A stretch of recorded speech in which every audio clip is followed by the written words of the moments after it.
Hola, buenos días. Mm, por mi parte es buenas noches. Entonces, vamos a empezar con acabar con este tema de unidad uno de A1. waxaan dhammaystireynaa yani unitka ugu horeeya oo A1 ah. marka laba qeybaa noo hartay. marka qeybtana rabnaa marka inaan ka gaarsiino 15 daqiiqo haysano.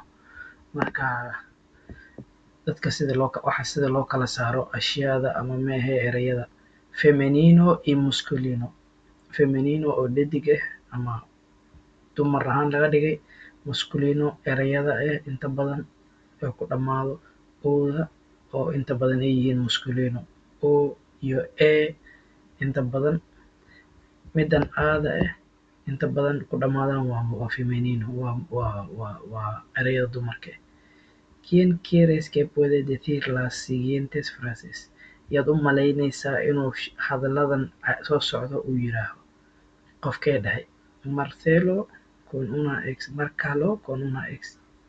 Waxaa la dhahay Margaret adoo isticmaalaysa una ex ama starka estrella. Marka okay. Soy Julia ay tiri. Julia ella waa ayada waaye marka. Tengo 42 años, labadaba way dhihi karaan. Macnaha 42 macnaha 42 sana jira, labadaba way noqon kartaa. Marka soy informatica ahaan waa ayada ella. Informatico hadduu nin ahaan lahaa marka. Soy español labadaba way noqon kartaa. Marka maadaama qofkan uu hadlayo qofka kale la siiyey soy español, ayada laakiin española ay dhihi kartaa. May ayada waa española, asagana waa español. Soy española waa tan hadda inta ku qoran tahay. Marka me llamo Marcos waa asaga, magacaasaa la yiraahdaa. Waxaa lagu kala garanayo o iyo eeda. Tengo 26 años, labadaba way noqon kartaa. yacni malaha dumar iyo maxaa la dhahaye rag ma kala aha. Soy profesor de francés, aniga maclimad Faransees aan ahay. Tirooyinka, marka hadda tirooyinka aan imaadnay. Tirooyinka ugu horeeya numeroska, nambarada. 0 waa 0, 1, 2, 3, 4, 5, 6, 7, 8, 9, 10 ilaa iyo 10. 11, 11, 12, 13, 14, 15, 16, 17, 18, 19, 20 o 20. 21, 22, sidaas oo kale 23, 24, 25, 26 sidaasaa la dhahayaa ilaa iyo aad 30 ka gaartiin. 40 afartanka, 50 kontomada, 60 lixdameeyada, 70 toddobaatanka, 80 80, 90 100 waa boqol, 1000 waa kun. Para hablar de la edad y la posición utilizamos si aan uga hadalno macnaha cimriga iyo lahaysiga macnaha position qofka macnaha si loogu soo laabanayo. Por ejemplo oo kale yo tengo oo kale anoo leedahay yacni tener waa infinitivo, waa erey aan qabsamaynin, waxaa la dhahay haysasho. Markaad dhihi rabto yo tengo aa leedahay anigu waan haystaa. Tú tienes marka waxaa waaye qofka koowaad oo hadlayo yo tengo uu leeyahay. Adiga oo qofka la hadlayso labaad qofka kaa soo horjeedo tú tienes adigu waa haysataa. Qofka la hadlaysa aa leedahay adigu waa haysataa tú tienes.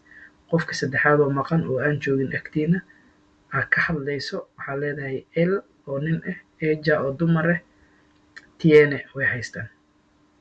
Marka asaga oo ayada way haystaan. Nosotros annaga waay marka nosotros waa first person plural. yacni annagoo jamac tenemos waan haysanaa. Nosotros o nosotras annaga waan haysanaa. Vosotros idinka macnaha qofka labaad oo la hadlaysa markay badan yihiin idinka. Vosotros tenéis waa haysatiin, idinka waad haysatiin. Ellos, ellas iyo ustedes ayaga oo dumar oo rag iyo ayaga oo dumar oo aan joogin laakiin oo fara badan tienen way haystaan, ayaga way haystaan. Marka hore aan uga gudubno 5 daqiiqo 10 daqiiqa noo hadhe.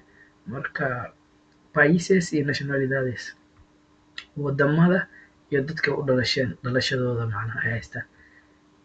Nationalidad wadankay u dhasheen minuscula laga dhigay, yacni la faryareeyey. País oo mayuscula wadankii ugu weyn. Canadiense wadankii Canadiense qofkas u dhashay Canada. Brasileño oo Brasileña dadka Brazil u dhashay. Alemaan oo Alemana Jarmalka u dhasheen Alemania. Maroki Marokes. Argentino Argentino. Francesa Francia u dhasheen. Wadamada magacooda iyo dadkii u dhasheen. Soomaaliya. Kenyano marka sidaas oo kale. Mayuscula imaaday capital letter xarafka weyn la dhahaa mayuscula. Minuscula waa small letter xarfaha yar sida say u qoran tahay. Minuscula small letter. Mayuscula waa capital letter. Las profesores y lugares de trabajo. Las profesiones waxyaalaha la barto iyo meelaha laga shaqeeyo. Entonces lea es scientifica waa qofka laga hadlayo. Lea oo naage waa scientifica hadduu nin yahay scientifico masculino. Gibson oo Gibson es cocinero qofka wax kariyo waaye. Cocinero qof wax kariyo waaye. Cocinera oo haddii dumar tahay. Ulrich waa estudiante labadaba way noqon kartaa macnaha ama naag ama nin. Estudiante marka Maja es diseñadora waa dumar so femenino waaye. Maja waa naag magaceeda. Diseñadora waaye waa designer fashion designer the mother of fashion. Diseñador waa nin hadduu yahay. Andrés es profesor de español. Andrés waa profesor español profesora hadday naag tahay. Hadday dumar tahay sorry. Chloe es periodista ma qabto yacni dumar iyo nin. So periodista waa dumar hadda. Periodistaga hadda waa dumar. Marka sidii polisia waa jamaca oo kale nin labada way noqon kartaa. Jardinero nin waaye. Jardinero waa naag. Marka sorry jardinero waa naag. Entonces futbolista waa nin. Mecánico waa nin. Polisia labada way noqon karaan. Informatica waa qofka oo maxaa la dhahay waxyaalaha informatic sameeyo computerka wax geliya ama computer ku shaqeynayo. Cantante qof heeso. Medico waa dhakhtar. Carpintero qof oo alwaax iyo baawyadii waxa ka shaqeeyo. Albañil dadka guryaha dhiso. Cocinero qofka wax kariyo. Jardinero ninka jardiinkii waxa jaro oo hagaajiyo. Okay ayadoo ista u dambeysa la isticmaalayo iyo eeda masculino iyo femenino sida looga dhigo. Professor camarero waa rag waxaan ku dihi. Cocinero traductor photographer ayagoo dumar laga dhigay. Camarera professora secretaria cocinera traductora photographer. Masculino y femenino. Estudiante periodista futbolista. What the fuck perdona. Nacionalidades wadamada u dhalateen. Masculino femenino qofka wadamada u dhashay. Portuguese waa hadduu rag yahay. Portuguesa sidoo kale. Sueco sueca macnaha iyo inta badan markay go-an tahay sida oo ama ay ku dhammaanayso any noun consonant ay ku dhammaanayso inta badan waa rag. Marka sidaas ogaada. Donde crees que trabajan o estudian? Intee u malaynaysaa inay ka shaqeeyaan oo ama ay wax ka bartaan? Las 6 personas dadkan lixda ee soo socdo. Completa las lugares de las etiquetas bubuuxiyaa la dhahay. En una universidad yaa wax ka bartaa. En una escuela de lenguas yaa wax ka bartaa. En un laboratorio yaa ka shaqeeyaa marka ama wax ka bartaa sidoo kale ama laboratorio bartaa. En un restaurante yaa ka shaqeeyaa. En un canal de televisión yaa ka shaqeeyaa. Marka oo kale qofkan aa leedahay leeyaa en un laboratorio bay ka shaqeysaa. Gibson marka waa iyadoo la dhageysanayo waaye. Arrimahan waa la bubuuxiyo marka dhageysi bay ahayd. marka qofkii oo restaurant ka shaqeeyay waxaan ku duwala soo buuxiyay ayadoo dhegeysi ahayd marka audio ahayd. Un profesor muxuu yahay trabaja en una escuela de idiomas qof profesorka ah ama macalinka iskuulka oo luqadaha lagu barto waa wax ka akhriya. Enfermero oo macnaha qofka oo kalkaalisada ah wuxuu ka shaqeeyaa baalki isbitaal ka shaqeeya ama laboratory. Camarero wuxuu ka shaqeeyaa trabaja en un restaurante hotel. Un camarero o una camarera trabaja en un restaurante o hotel uu ka shaqeeyaa macnaha waa waiter. Dependiente waa qofka oo tendega hayo. Okay, waa kan trabaja en una tienda store qof ka shaqeeya la dhahaa dependiente. Scientifico qof oo science yahan waaye. Receptionista qofka oo receptionka iyo waxa ka shaqeeya. Ahora vuelve tan ayada naftirkeeda waa dhegeysi marka waa la buuxinayaa marka wixii la dhegeysto lasoo maqla inta lagu buuxiyo. Como te llamas magaca, cuál es tu nombre, magacaaga muxuu yahay oo kale magacaaga ii sheeg ahaan. Cuántos años tienes meeqa sana jirta, a qué te dedicas maxaa qabataa, en qué trabajas oo kale maxaa ka shaqeysaa. Tienes correo electrónico email ma qabtaa. Tienes móvil telephone number ma haysataa telefoon ma haysataa. ¿Cuál es tu número de teléfono numberkaaga telefoonka muxuu yahay. De dónde eres intee kasoo jeedaa. Okay, ayadoo buuxsan oo nafaas loo dhaafay. A qué te dedicas maxaa qabataa. Soy estudiante estudia maxaa yahay qof wax barto. Como te llamas magaca. Alberto ama soy Alberto hadaa rabto waa dhihi kartaa ama me llamo Alberto sidaa rabto ya. ¿Cuántos años tienes meeqa sana jirta. Tengo 25 años o 25 hadaa rabto ku gaabsan kartaa. De dónde eres halkee kasoo jeedaa. Soy holandés waa hadaa ka imaaday Holanda iyo waxaas ama meeshaa ka imaaday. Soy de Somali oo Soomaaliya. En qué trabajas maxaa ka shaqeysaa. Soy enfermero en un hospital infantil. Waxaan yahay kalkaaliye oo ka shaqeeya ciyaalka isbitaalka ciyaalka. Hospital infantil ciyaalka yariiska la dhahaa. Tienes móvil number telefoon ma qabtaa. Sí haa adigoo yeerinayso 678907348. Eres mexicano Mexico meel kasoo jeedaa. No soy español may intaan u dhashay.